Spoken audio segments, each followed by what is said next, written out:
Halo, salam jumpa. Puncak mudik dibayangi cuaca ekstrim yang mengkhawatirkan. Bencana hidrometeorologi sudah terjadi di beberapa lokasi. Saya Diana Valencia, inilah CNN Indonesia Prime News selengkapnya. Kita langsung ke informasi pertama. Cuaca buruk terjadi di beberapa wilayah Indonesia. Di Kulon Progo, Yogyakarta, seorang pria berhasil selamat dari timbunan longsor tebing yang berada di samping rumahnya. Di Sumatera Selatan, setelah 3 hari pencarian, tim SAR gabungan menemukan korban 2 anak sekolah dasar yang hilang tenggelam di Sungai Komering, Muara II, Kabupaten Oku Selatan.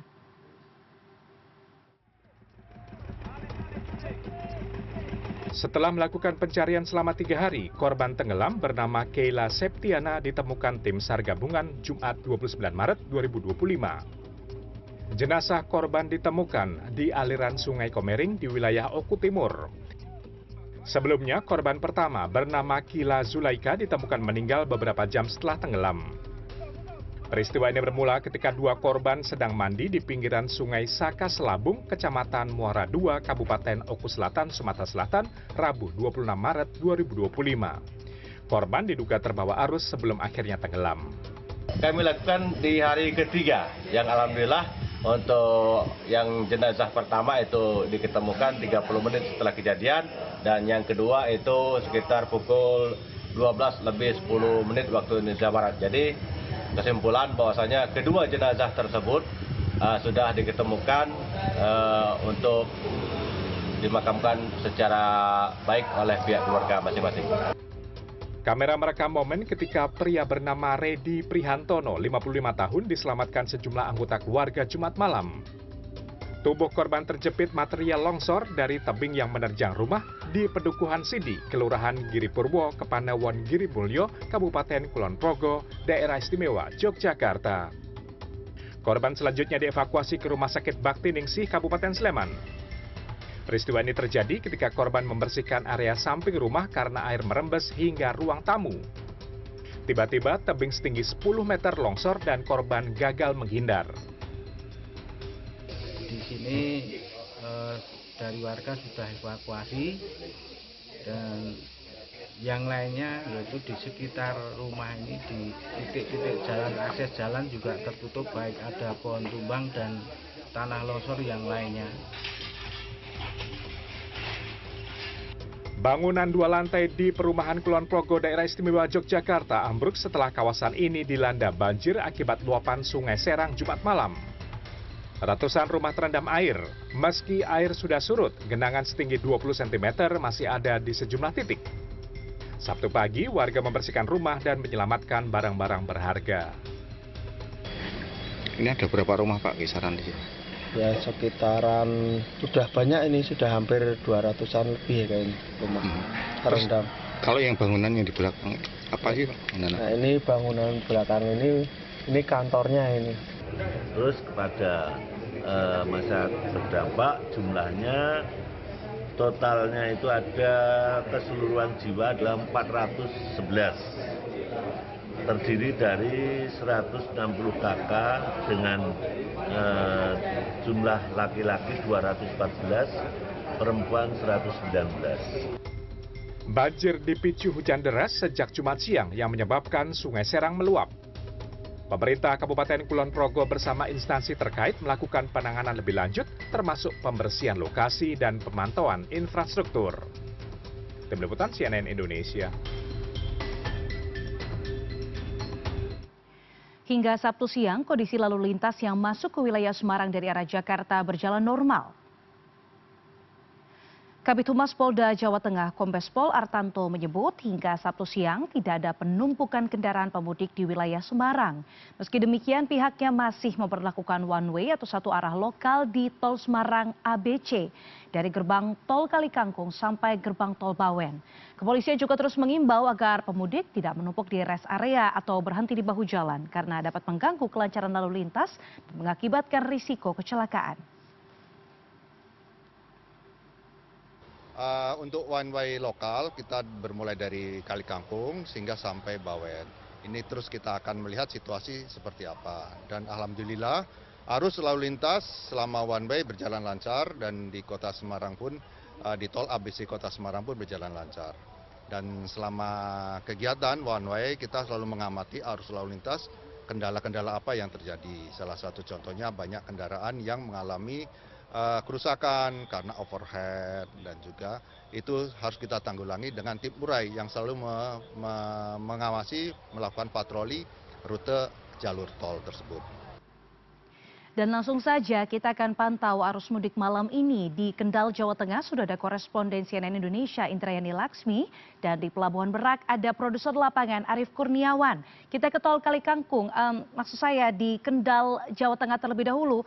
Laksmi, sepertinya Anda berada di Jalan Arteri Pantura. Mungkin boleh Anda jelaskan bagaimana situasi malam ini? Apakah masih banyak pemudik yang melintasi titik laporan Anda?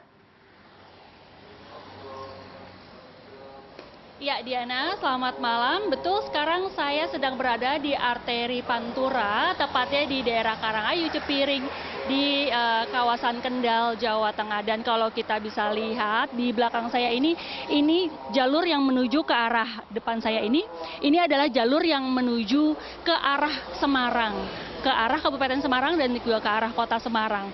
Dan ini adalah jalur Pantura juga bagi para pemudik yang akan menuju ke daerah-daerah Pantura di wilayah Jawa Tengah dan juga Jawa Timur seperti Demak, Rembang, lalu Jepara, lalu ke daerah Blitar. Juga ini adalah jalur dari para pemudik motor khususnya yang akan menuju ke daerah selatan Jawa Tengah seperti di daerah Solo, lalu daerah Magelang dan juga Yogyakarta. Namun kalau bisa saya informasikan kepada Anda, Diana, bahwa saat ini kendaraan motor memang tergolong lebih sepi dibandingkan dengan tadi siang saat saya datang ke sini. Memang banyak kendaraan-kendaraan pemudik sangat terlihat dengan mereka membawa barang-barang bawaan seperti itu di dalam kendaraannya. Mereka juga membawa turut serta keluarganya, dan juga ada mobil-mobil roda 4 yang mudik melewati jalur ini. Karena memang di jalur ini bisa menjadi jalur alternatif saat jalur tol, yaitu di jalur tol Trans Jawa jika terjadi kemacetan. Ini bisa menjadi alternatif, Diana. Namun bisa dilihat kondisinya sangat kosong seperti ini. Dan juga yang perlu saya informasikan, Diana, bahwa memang tidak hanya bagi para pemudik saja, namun juga warga lokal ataupun warga setempat di daerah Kendal ini juga kerap memanfaatkan jalan ini untuk kayak tadi seperti berburu takjil, untuk ngabuburit seperti itu. Dan juga yang bagi para pemudik yang harus diperhatikan adalah jalanan ini memang terbilang bagus, mulus seperti itu, namun tetap harus waspada terutama pada malam hari.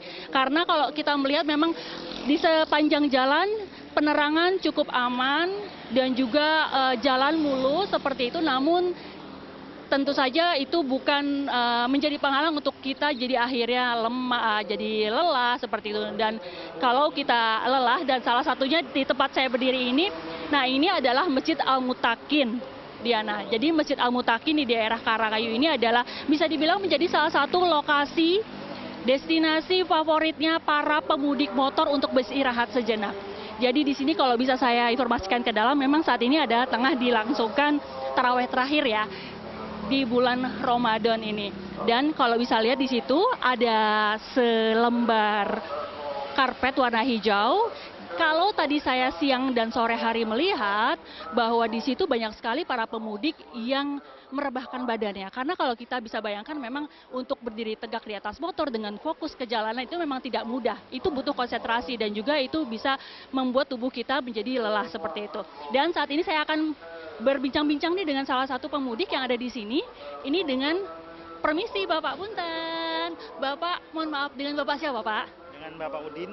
Pak Udin. Iya betul. Pak Udin mau tanya, Bapak datang dari mana dan mau ke mana? Datang dari Cikarang ke Nganjuk, Jawa Timur. Nganjuk, Jawa Timur. Artinya dari sini tinggal berapa jam lagi sampai Nganjuk, Pak? Kurang lebih masih 10 jaman lagi. Boleh saya tahu, Bapak kesini naik motor atau naik mobil? Naik motor. Naik motor Dengan siapa aja, Pak? dengan istri dan anak. Istri, anak. Bertiga? Berempat, anaknya. Berempat. Wah, luar biasa, Pak. Kalau naik motor berempat, itu pasti ada cerita, pengalaman selama di perjalanan. Ini seperti apa, Pak? Ya, pengalamannya seperti, ya mungkin macet pasti. Macet sama sekarang musim hujan seperti itu aja. Iya, macet dan hujan. Pak, berjam-jam di atas motor, akhirnya istirahat di sini. Seperti apa, Pak? Pasti badannya capek banget ya, Pak? Mata juga pasti lelah gitu ya, Pak? Ya capek, namanya juga bawa istri anak juga. Kalau lelah kita paling istirahat dulu. Kalau udah fit lagi, jalan lagi seperti itu. Ya deh, Pak. Mudah-mudahan Bapak bisa beristirahat sejenak di sini ya, Pak ya, dan bisa memulihkan kembali fisik Bapak dan semoga selamat sampai ke Nganjuk ya, Pak, bersama keluarga, ketemu dengan keluarga. Baik, Diana, demikian wawancara saya dengan salah satu pemudik asal Bekasi yang akan menuju Nganjuk. Perjalanannya masih jauh, masih sekitar beberapa jam lagi ke depan, namun kita harapkan bahwa semua pemudik yang akan menuju ke kampung halaman bisa selamat sampai dengan tujuan. Diana. Baik, informasi yang sangat penting ya. Apapun rute yang dipilih tentu juga harus memperhatikan keselamatan. Salah satunya informasi yang harus dicari adalah titik-titik rest area ataupun tempat peristirahatan, salah satunya di masjid. Kita beralih dari Kendal, Jawa Tengah ke Pelabuhan Merak. Ada produser lapangan CNN Indonesia, Arief Kurniawan di sana. Arief, di Pelabuhan Merak apakah masih padat pemudik? Karena kalau kemarin ini ada beberapa yang viral begitu di media sosial begitu karena saking padatnya. Ada pengaturan tambahan untuk mengantisipasi kepadatan di hari ini mungkin? Ya, selamat malam Diana. Pada hari ini H-2 memang nampaknya sudah lewat dari puncak arus mudik karena memang diprediksi puncak arus mudik Pelabuhan Merak itu adalah kemarin H-3 pada tanggal 28 Maret 2025. Dan ini bisa dilihat di belakang saya, ini adalah lajur kendaraan ya. Dan informasi terkini lainnya akan kami hadirkan sesaat lagi. Tetaplah bersama CNN Indonesia Prime News.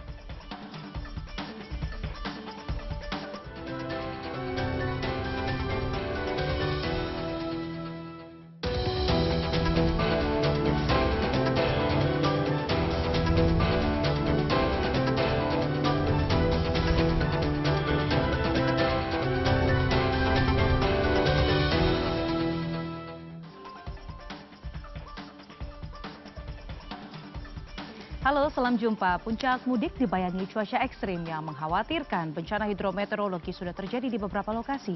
Saya Diana Valencia, inilah CNN Indonesia Prime News selengkapnya. Kita langsung ke informasi pertama. Cuaca buruk terjadi di beberapa wilayah Indonesia. Di Kulon Progo, Yogyakarta, seorang pria berhasil selamat dari timbunan longsor tebing yang berada di samping rumahnya. Di Sumatera Selatan, setelah 3 hari pencarian, tim SAR gabungan menemukan korban 2 anak sekolah dasar yang hilang tenggelam di Sungai Komering, Muara II, Kabupaten Oku Selatan.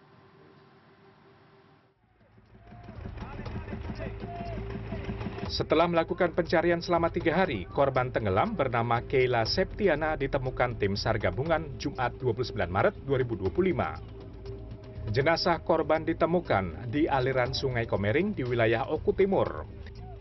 Sebelumnya, korban pertama bernama Kila Zulaika ditemukan meninggal beberapa jam setelah tenggelam.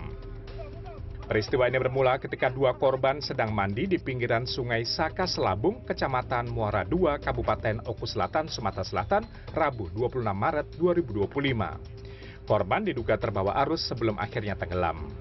Kami lakukan di hari ketiga, yang alhamdulillah untuk yang jenazah pertama itu diketemukan 30 menit setelah kejadian, dan yang kedua itu sekitar pukul 12:10 waktu Indonesia Barat. Jadi kesimpulan bahwasanya kedua jenazah tersebut sudah diketemukan untuk dimakamkan secara baik oleh pihak keluarga masing-masing. Kamera merekam momen ketika pria bernama Redi Prihantono, 55 tahun, diselamatkan sejumlah anggota keluarga Jumat malam. Tubuh korban terjepit material longsor dari tebing yang menerjang rumah di Pedukuhan Sidi, Kelurahan Giripurwo, Kepanewon Girimulyo, Kabupaten Kulon Progo, Daerah Istimewa Yogyakarta. Korban selanjutnya dievakuasi ke Rumah Sakit Bakti Ningsih, Kabupaten Sleman.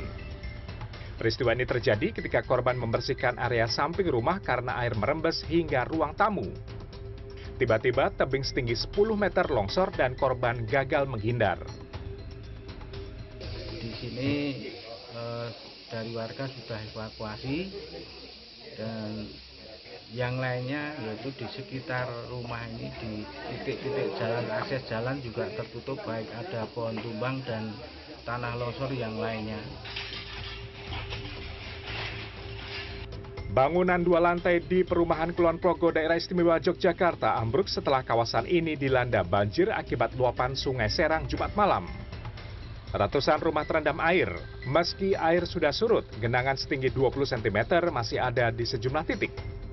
Sabtu pagi, warga membersihkan rumah dan menyelamatkan barang-barang berharga. Ini ada berapa rumah Pak kisaran di sini? Ya sekitaran sudah banyak ini, sudah hampir 200-an lebih ya kayaknya rumah terendam.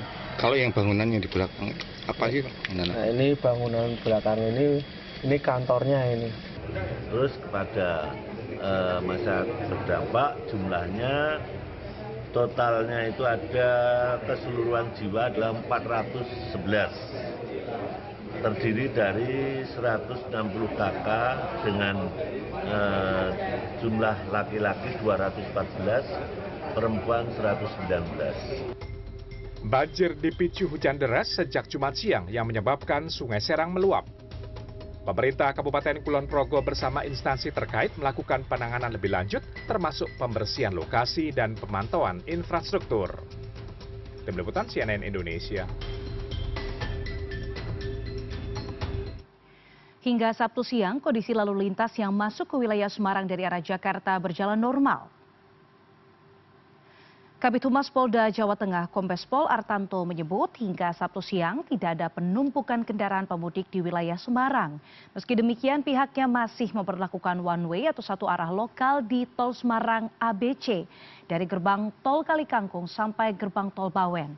Kepolisian juga terus mengimbau agar pemudik tidak menumpuk di rest area atau berhenti di bahu jalan karena dapat mengganggu kelancaran lalu lintas dan mengakibatkan risiko kecelakaan. Untuk one way lokal kita bermulai dari Kalikangkung sehingga sampai Bawen. Ini terus kita akan melihat situasi seperti apa. Dan alhamdulillah arus lalu lintas selama one way berjalan lancar dan di Kota Semarang pun di tol ABC Kota Semarang pun berjalan lancar. Dan selama kegiatan one way kita selalu mengamati arus lalu lintas kendala-kendala apa yang terjadi. Salah satu contohnya banyak kendaraan yang mengalami kerusakan karena overhead dan juga itu harus kita tanggulangi dengan tim urai yang selalu mengawasi melakukan patroli rute jalur tol tersebut. Dan langsung saja kita akan pantau arus mudik malam ini di Kendal, Jawa Tengah. Sudah ada koresponden CNN Indonesia Indrayani Laksmi dan di Pelabuhan Merak ada produser lapangan Arief Kurniawan. Kita ke Tol Kalikangkung, maksud saya di Kendal, Jawa Tengah terlebih dahulu. Laksmi, sepertinya Anda berada di Jalan Arteri Pantura. Mungkin boleh Anda jelaskan bagaimana situasi malam ini? Apakah masih banyak pemudik yang melintasi titik laporan Anda? Ya Diana, selamat malam. Betul, sekarang saya sedang berada di Arteri Pantura, tepatnya di daerah Karangayu Cepiring di kawasan Kendal, Jawa Tengah. Dan kalau kita bisa lihat di belakang saya ini jalur yang menuju ke arah depan saya ini adalah jalur yang menuju ke arah Semarang, ke arah Kabupaten Semarang dan juga ke arah Kota Semarang. Dan ini adalah jalur Pantura juga bagi para pemudik yang akan menuju ke daerah-daerah Pantura di wilayah Jawa Tengah dan juga Jawa Timur seperti Demak, Rembang, lalu Jepara, lalu ke daerah Blitar. Juga ini adalah jalur dari para pemudik motor khususnya yang akan menuju ke daerah selatan Jawa Tengah seperti di daerah Solo, lalu daerah Magelang dan juga Yogyakarta. Namun kalau bisa saya informasikan kepada Anda Diana, bahwa saat ini kendaraan motor memang tergolong lebih sepi dibandingkan dengan tadi siang saat saya datang ke sini. Memang banyak kendaraan-kendaraan pemudik sangat terlihat dengan mereka membawa barang-barang bawaan seperti itu di dalam kendaraannya. Mereka juga membawa turut serta keluarganya dan juga ada mobil-mobil roda 4 yang mudik melewati jalur ini karena memang di jalur ini bisa menjadi jalur alternatif saat jalur tol, yaitu di jalur tol Trans Jawa jika terjadi kemacetan. Ini bisa menjadi alternatif Diana. Namun bisa dilihat kondisinya sangat kosong. seperti ini. Dan juga yang perlu saya informasikan, Diana, bahwa memang tidak hanya bagi para pemudik saja, namun juga warga lokal ataupun warga setempat di daerah Kendal ini juga kerap memanfaatkan jalan ini untuk kayak tadi, seperti berburu takjil, untuk ngabuburit seperti itu. Dan juga yang bagi para pemudik yang harus diperhatikan adalah jalanan ini memang terbilang bagus, mulus seperti itu, namun tetap harus waspada terutama pada malam hari. Karena kalau kita melihat memang di sepanjang jalan penerangan cukup aman dan juga jalan mulus seperti itu, namun tentu saja itu bukan menjadi penghalang untuk kita jadi akhirnya jadi lelah seperti itu. Dan kalau kita lelah, dan salah satunya di tempat saya berdiri ini, nah ini adalah Masjid Al-Mutakin, Diana. Jadi Masjid Al-Mutakin di daerah Karangayu ini adalah bisa dibilang menjadi salah satu lokasi destinasi favoritnya para pemudik motor untuk beristirahat sejenak. Jadi di sini kalau bisa saya informasikan ke dalam, memang saat ini ada tengah dilangsungkan tarawih terakhir ya di bulan Ramadan ini. Dan kalau bisa lihat di situ ada selembar karpet warna hijau. Kalau tadi saya siang dan sore hari melihat bahwa di situ banyak sekali para pemudik yang merebahkan badannya. Karena kalau kita bisa bayangkan memang untuk berdiri tegak di atas motor dengan fokus ke jalanan itu memang tidak mudah. Itu butuh konsentrasi dan juga itu bisa membuat tubuh kita menjadi lelah seperti itu. Dan saat ini saya akan berbincang-bincang nih dengan salah satu pemudik yang ada di sini. Ini dengan permisi Bapak Punten. Bapak, mohon maaf, dengan Bapak siapa Pak? Dengan Bapak Udin. Pak Udin. Iya betul. Pak Udin mau tanya, Bapak datang dari mana dan mau ke mana? Datang dari Cikarang ke Nganjuk, Jawa Timur. Nganjuk, Jawa Timur. Artinya dari sini tinggal berapa jam lagi sampai Nganjuk, Pak? Kurang lebih masih 10 jaman lagi. Boleh saya tahu, Bapak kesini naik motor atau naik mobil? Naik motor. Naik motor. Dengan siapa aja, Pak? Dengan istri dan anak. Istri, anak. Bertiga? Berempat, anaknya. Berempat. Wah, luar biasa, Pak. Kalau naik motor berempat, itu pasti ada cerita pengalaman selama di perjalanan. Ini seperti apa, Pak? Ya, pengalamannya seperti, ya mungkin macet pasti. Macet sama sekarang musim hujan seperti itu aja. Iya, macet dan hujan. Pak, berjam-jam di atas motor, akhirnya istirahat di sini. Seperti apa, Pak? Pasti badannya capek banget ya, Pak? Mata juga pasti lelah gitu ya, Pak? Ya, capek. Namanya juga bawa istri anak juga. Kalau lelah kita paling istirahat dulu. Kalau udah fit lagi, jalan lagi seperti itu. Oke deh, Pak. Mudah-mudahan Bapak bisa beristirahat sejenak di sini ya, Pak ya, dan bisa memulihkan kembali fisik Bapak, dan semoga selamat sampai ke Nganjuk ya, Pak, bersama keluarga, ketemu dengan keluarga. Baik, Diana, demikian wawancara saya dengan salah satu pemudik asal Bekasi yang akan menuju Nganjuk. Perjalanannya masih jauh, masih sekitar beberapa jam lagi ke depan, namun kita harapkan bahwa semua pemudik yang akan menuju ke kampung halaman bisa selamat sampai dengan tujuan. Diana. Baik, informasi yang sangat penting ya, apapun rute yang dipilih tentu juga harus memperhatikan keselamatan. Salah satunya informasi yang harus dicari adalah titik-titik rest area ataupun tempat peristirahatan, salah satunya di masjid. Kita beralih dari Kendal, Jawa Tengah ke Pelabuhan Merak. Ada produser lapangan CNN Indonesia, Arief Kurniawan di sana. Arief, di Pelabuhan Merak apakah masih padat pemudik? Karena kalau kemarin ini ada beberapa yang viral begitu di media sosial begitu karena saking padatnya. Ada pengaturan tambahan untuk mengantisipasi kepadatan di hari ini mungkin? Ya, selamat malam Diana. Pada hari ini H-2 memang nampaknya sudah lewat dari puncak arus mudik karena memang diprediksi puncak arus mudik Pelabuhan Merak itu adalah kemarin H-3 pada tanggal 28 Maret 2025. Dan ini bisa dilihat di belakang saya, ini adalah lajur kendaraan yang... Dan informasi terkini lainnya akan kami hadirkan sesaat lagi, tetaplah bersama CNN Indonesia Prime News.